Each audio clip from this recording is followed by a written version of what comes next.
Media is the sponsor connects the SPO digital marketing.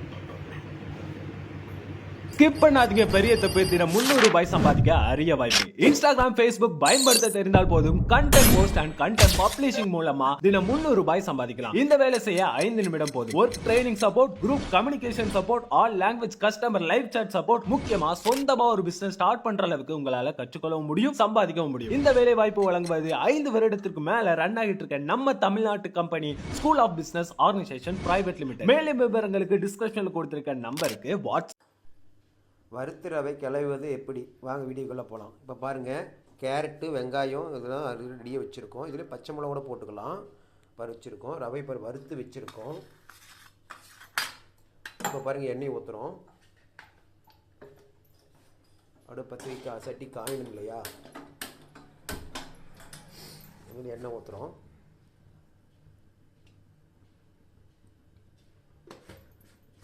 எண்ணெய் ஊற்றிட்டோம். கொஞ்சம் கடுகு போடுறோம். எண்ணெய் நல்லா காயணும்.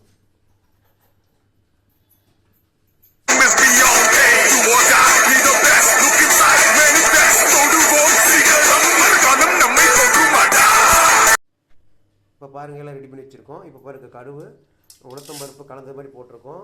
கொஞ்சம் கடுகு போடுறோம். போட்டிருக்கோம். இன்னும் ஸ்கூல் போகிற டைமில் நம்ம அவசரத்துக்கு சீக்கிரம் செய்யலாம். இதை நாங்கள் ஹெச்பிஓவில் வாங்கின அந்த ரவை வச்சுருக்கோம். பாருங்கள், இதெல்லாம் போட்டுறோம். பாருங்கள், நல்லா எண்ணெயில் போய் ஒரு வதக்கணும். ஒரு வதக்கணும். இல்லை எண்ணெய் காஞ்சிருச்சு. ஒரு வதக்கணும்.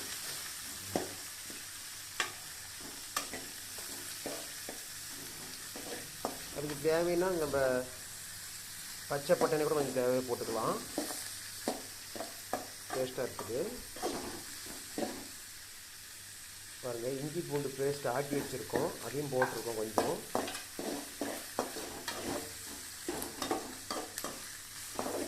தரமான பொருள் தான் எஸ்பிஓவில் வருது. அதை தான் நாங்கள் வாங்கி போடுறோம்.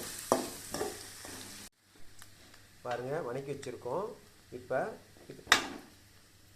பாருங்கள், 1 லிட்டர் தண்ணியை ஊற்றுறோம். கரெக்டாக அளந்து ஊற்றுறோம். ரொம்ப 1 2 காக்கில் ரவை நாங்கள் எடுத்துட்டோம். இப்போ இது வந்து நல்லா கொதிக்கணும். தேவையான உப்பு கொஞ்சம் போட்டுக்கலாம். உப்பு கொஞ்சம் போட்டுக்கலாங்க. இப்போ இந்த சைஸ் அப்படி இது பண்ணி கொஞ்சம் கொதிக்கணும்.